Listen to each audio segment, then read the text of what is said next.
Hi everyone, my name is Adam Holzberg. I'm joined here with April Kepner and Frary, and we're going to be talking about board governance today at nonprofits. This is definitely an important topic. Just taking a step back, nonprofits don't have owners. They're being run and governed by the board. The board has a fiduciary duty over the nonprofit compared to a for-profit, which has owners, may have a board, but it's really a board of the ownership, direct ownership within the company. So I'm going to ask Lauren, what are some of the top challenges that nonprofits face with the boards? So a couple of things we're seeing out there is that nonprofits are struggling a little bit with recruiting new board members.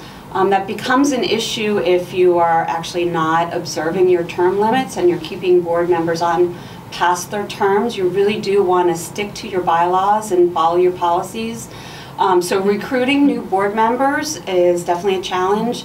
I think the other thing that goes with that is making sure that you have the right composition of your board, right? Do you have the right skills and talents that will support your mission and your particular organization? I think the other challenge that we're seeing out there is boards, and particularly board leadership, understanding that the role is really a shared leadership with the executive staff.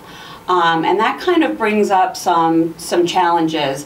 And there are three types of boards. When that doesn't happen, there are three types of boards that we really want to avoid. So, three different boards. We're going to summarize them into three types. So the first one is the apathetic board. They're the ones who are rubber stamping the decisions of the executive director, not really providing any oversight. The board, as I mentioned before, has a duty, fiduciary duty on the nonprofit, and they need to be exercising oversight of the executive director, and they're not doing that. That is an issue.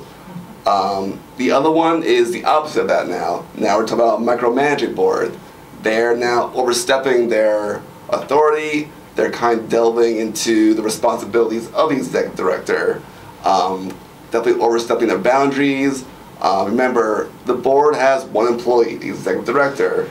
Their job is to evaluate the performance of the executive director. The executive director runs the nonprofit. That's how the board and executive director should function, but at times they could overstep that boundary. The third one we see that's an issue is a factionalized board.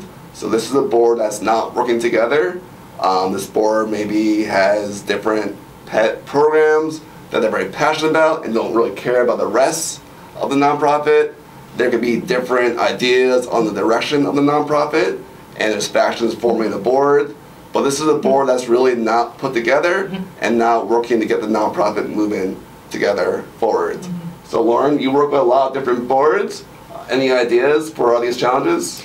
So I think it's really important that the board actually come together at least once a year and actually have kind of a strategic planning session, whether it's your formal strategic plan or just an annual session, right? So that you start off the year with the board in agreement about the mission and the direction of the organization, but also in agreement with what their role is.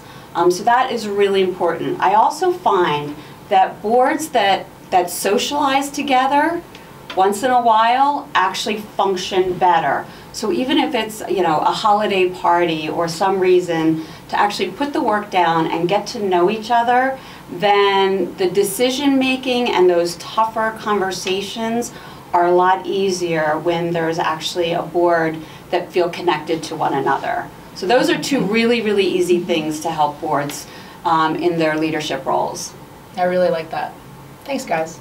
It's really good to have your board and your organization rowing in the same direction, right? So, yeah, everyone needs to be on the same page, same message.